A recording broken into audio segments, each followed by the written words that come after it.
चीन की चालबाजियों का सिलसिला थमने का नाम ही नहीं ले रहा है। इस बार ड्रैगन की इस चालाकी का शिकार बने हैं वो 39 हिंदुस्तानी जो ऑस्ट्रेलिया से चीन के बंदरगाह पर 2 जहाजों के जरिए कोयला लेकर पहुंचे थे। लेकिन चीन में ना तो कोयला डंप करने की इजाजत दी, ना ही क्रू मेंबर्स की अदला बदली करने दी। पिछले 6 महीने से ये हिंदुस्तानी अपने अपने जहाजों में बंदी बनकर रहने को मजबूर हो गए हैं। हालांकि मदद की अपील के बाद विदेश मंत्रालय एक्टिव हुआ है और चीन से इस सिलसिले में बात भी शुरू कर दी गई है। देखिए ये रिपोर्ट।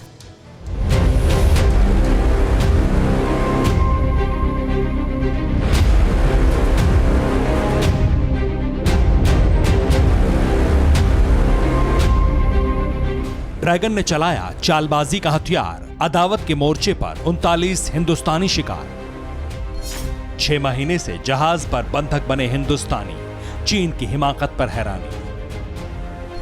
चीन ऑस्ट्रेलिया का ट्रेड वॉर, भारतीय बने ड्रैगन का शिकार।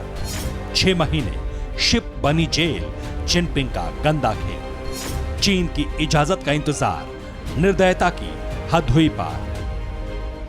खबर बेहद चौंकाने वाली है, लेकिन सच है। 39 भारतीय चीन के कैफिडियन बंदरगाह पर बंधक बन गए हैं। ड्रैगन की चाल के शिकार ये भारतीय जिस शिप से बंदरगाह पहुंचे थे, पिछले 6 महीने से वो उसी की कैद में है। और ये हुआ है ऑस्ट्रेलिया चीन के बीच जारी ट्रेड वॉर की वजह से, जिसमें भारत से अदावत का रंग चढ़ाकर चीन ने नई साजिश को अंजाम दिया। दरअसल ऑस्ट्रेलिया से कोयला लेकर निकले MV अनास्तासिया जहाज में बतौर क्रू मेंबर हिंदुस्तानी तैनात थे, जिन्हें कोयला चीन के कैफिडियन बंदरगाह पर उतारना था। लेकिन चीन ने इस कोयले को उतारने की इजाजत नहीं दी, जिसकी वजह से ना तो शिप वापस ले जाया जा सकता है, ना ही कोयला डंप किया जा सकता है। हालात ये है कि पिछले 6 महीने से 39 भारतीय MV अनास्तासिया जेल बन गया है। सुनिए क्रू मेंबर्स की अपील नेविगेशन अफसर गौरव सिंह से। I would request to the Indian government as well as the Chinese government, please show some mercy on us. Please. We haven't made any mistake. We are just doing our jobs. Crew has completed 18 months here. We are physically and mentally exhausted. We are scared that because of this trade issue, this trade war, God knows when we are gonna reach home. Gaurav Singh वो शख्स हैं जिनकी अक्टूबर महीने में शादी तय थी, लेकिन चीन की चालबाजी की वजह से वो घर नहीं लौट सके।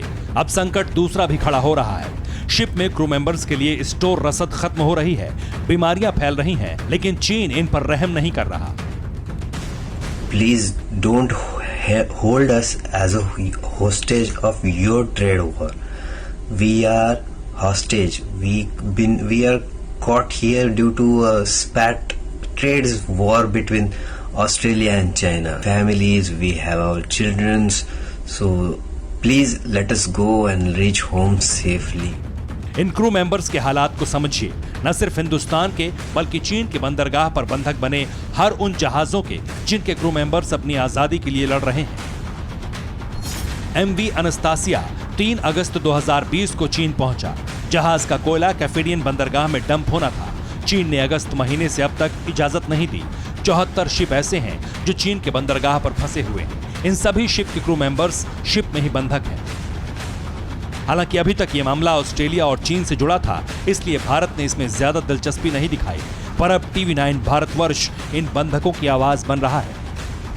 7 महीने से भारतीय जनता पार्टी की सरकार को ये जवाबदेही बनती है उनके परिवारों को कि क्या ये मुद्दा उन्होंने चीन के साथ उठाया, कितनी बारी बात हुई, क्या क्या कठिनाइयाँ और अड़चनें आ रही हैं। अगर रूस और यूरोप के शिप चीन से बाहर जा सकते हैं तो हिंदुस्तान का शिप जो है वो चीन से बाहर हिंदुस्तान में क्यों नहीं आ सकता। लेकिन जो प्राथमिकता होनी चाहिए, जो हमारे लोग वहाँ फंसे हैं उनको वापस लाने की प्राथमिकता होनी चाहिए। और अगर सरकार संपर्क में रहे, चीन की सरकार से संपर्क में रहे और इनके पास जो साधन होते हैं वो साधन हैं, तो उनका सही उपयोग क्यों नहीं हो रहा, ये एक सवाल उठता है।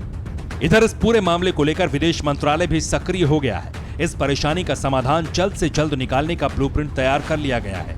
चीन की सरकार से मामले में समाधान का आग्रह किया गया है। बीजिंग में भारतीय दूतावास से भारतीयों को राहत पहुंचाने की कोशिश शुरू हो चुकी है। संभावना है कि जिस कोविड के बेस पर चीन ने क्रू की अदला बदली की इजाजत नहीं दी, वो जल्द ही किसी दूसरे बंदरगाह पर इसकी इजाजत देगा और भारतीय अपने घर लौट सकेंगे। Bureau report, TV9 Bharatvarsh. परवाह देश की, सोमवार से शुक्रवार रात 10 बजे TV9 भारतवर्ष पर।